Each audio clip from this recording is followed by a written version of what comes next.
você agrada as pessoas, ou você agrada a Deus.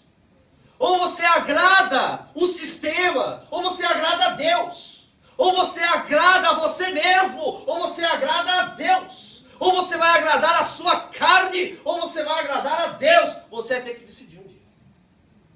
Vai ter que decidir. Todos nós somos confrontados a essa decisão. E ele agiu aqui com incoerência. Se Jesus era inocente, então por que açoitá-lo? Pilatos, então, ele se mostra uma outra face de Pilatos. Aquele homem forte, aquele governador, aquela pessoa que tinha o poder para fazer e desfazer, para mandar e desmandar, ele se mostra uma pessoa frágil e uma pessoa covarde. Porque ele foi contra os seus princípios. Porque ele foi contra aquilo que ele estava enxergando que era correto. Eu não posso condenar este homem. Ele não fez nada, mas mesmo assim, ele estando no tribunal para ser juiz e aplicar a justiça do direito romano, que era bem rígido naquela época, ele opta por fazer um julgamento corrupto, só para agradar as pessoas e permanecer no poder e estar em conveniência. Nós precisamos saber quais são as bases da nossa decisão. Ele reconhece a singularidade de Jesus. Capítulo 19, versículo 5, ele nos diz, olha aqui, este é o homem. Pilatos não tratou Jesus como um qualquer, este é o homem. Olha só, este é o único.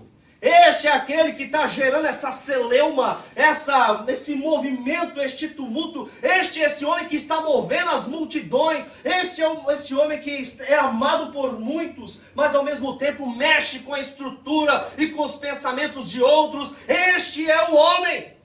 Este é o homem. Não é um qualquer, este é o homem. Lá no capítulo 19, versículo 14, ele também fala, aqui está o vosso rei. Ele não destratou Jesus em nenhum momento, porque ele reconhece a singularidade de Jesus. E ele também era uma pessoa instruída.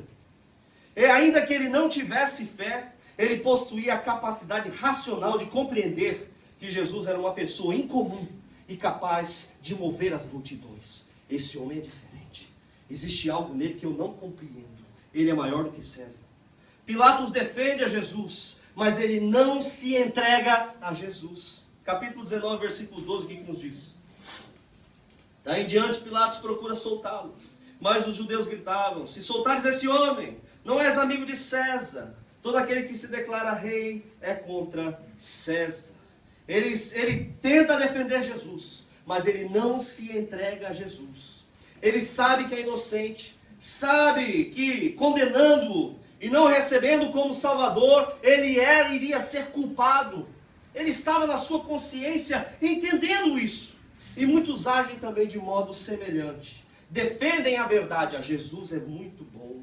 Olha, Jesus é o Filho de Deus. Ele é o caminho, ele é a verdade, ele é a vida. Respeita. Alguns católicos têm uma imagem, veneram, não podem deixar pó, abrem a Bíblia no Salmo 91, veneram de várias formas, respeitam, mas se recusam a obedecer, se recusam a se render a Cristo, se recusam a tomar uma decisão definitiva em relação a Jesus. Pilatos se desespera, aqui no capítulo 19, versículo 9 e 10. E entrando outra vez no palácio, perguntou a Jesus, de onde vens? Mas Jesus não lhe deu resposta alguma. Então Pilatos insistiu, não me respondes? Não sabes que tenho autoridade tanto para te soltar como para te crucificar? Pilatos está aqui desesperado. Ele está vendo, ele não queria aquele mal para Jesus. Ele está desesperado, mas ao mesmo tempo ele não decide. Ele mesmo falou, eu tenho poder para te crucificar e para te soltar. Mas ele não decide soltar Jesus. Olha, irmãos, se Pilatos decidisse soltar Jesus, imagine o tumulto que ia acontecer na vida de Pilatos naquele dia. Primeiro, os judeus iriam fazer um tumulto em Jerusalém. Ele não ia tomar conta do tumulto de Jerusalém. Ia mandar a guarda lá, local, e depois iria a informação lá para César de que ele era um governador incapaz. Ele iria ser destituído do seu cargo, da sua posição. ele iria ser pressionado de todos os lados, ele perderia muitas coisas, o conforto, a posição, ele perderia muitas coisas, mas ele poderia ser salvo. Aí você pergunta, então Jesus não iria morrer? Jesus ia morrer de qualquer jeito. De um jeito ou de outro, Jesus ia morrer, porque é para isso que ele veio. Mas pelo menos ele poderia ser livre dessa culpa, ele poderia ter tomado a decisão certa. Judas poderia ter tomado a decisão certa? Ele poderia também ter tomado a decisão certa. Eu não vou trair Jesus. De um modo ou de outro, Jesus iria ser traído. De um modo ou de outro, Jesus iria ser levado para a cruz. Mas essas pessoas envolvidas, elas poderiam ter tomado outras posições e outras decisões. E nós precisamos também tomar a decisão certa em relação a Jesus. Ele estava desesperado, mas ele não se decide por Jesus. Então o que ele fez? Ele lava as suas mãos. Capítulo 27, versículo 24. Depois de ser pressionado por todos os lados, ele decide não se comprometer com Jesus. Ele lava as suas mãos. Não vou me envolver. Ele fugiu. E ele não quis decidir-se em relação a Cristo, positivamente em relação a Cristo. A sua decisão foi de rejeição. Então nós observamos o terceiro ponto dessa mensagem. Pilatos, ele rejeita a Jesus. Ele rejeitou primeiramente por causa da pressão da multidão. Vamos pular lá para Mateus capítulo 27, versículo 23.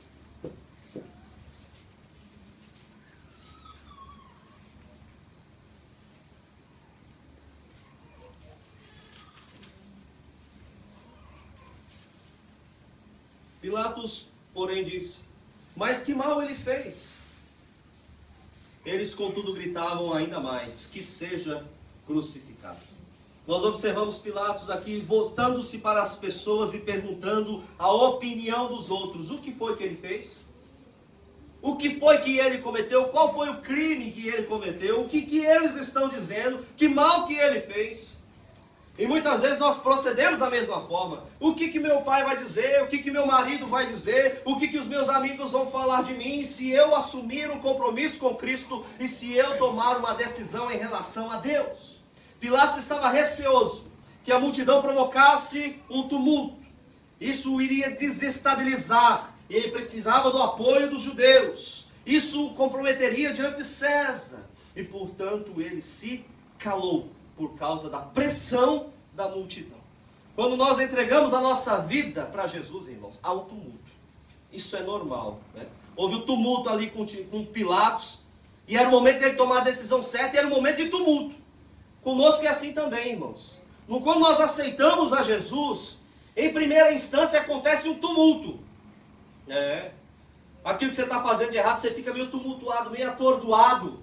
O que eu estou fazendo? Né? Vai mudar o seu coração, o seu lar vai mudar, o seu relacionamento extraconjugal vai mudar, né? Os seus valores invertidos vão mudar, tudo vai mudar, a sua fornicação vai mudar, o seu adultério vai mudar aí o seu desejo, o seu ardor por bens materiais, tudo isso vai mudar, a sua cobiça vai mudar, os pecados da carne vão mudar, tudo vai mudar. E aí vem um tumulto. E é o momento da mudança. É o momento onde Deus começa a mover as bases da nossa vida. E é assim mesmo que acontece. Pilatos, quando ele foi confrontado com esse tumulto, ele ficou desesperado. E então ele rejeitou a Jesus. Ele também rejeitou, lá no capítulo 19, versículo 12 de João, vamos ver. 19, 12. Parte B. Se soltares este homem, não és amigo de César. Todo aquele que se declara rei é contra César. Ele rejeitou a Jesus também por causa da conveniência e por causa do status. Os judeus lhe haviam dito: se soltas este homem, não és amigo de César. Em outras palavras, significa: se você soltar esse homem, você vai perder o seu cargo, você vai perder o governo, você vai perder o poder, você vai perder a sua posição confortável, e essa é a pressão do status. A pressão de assumir Jesus no seu ambiente de estudo, no seu ambiente de trabalho, ali na sua família, entre os seus amigos escarnecedores, bebedores de cerveja, você vai ficar confrontado diante deles.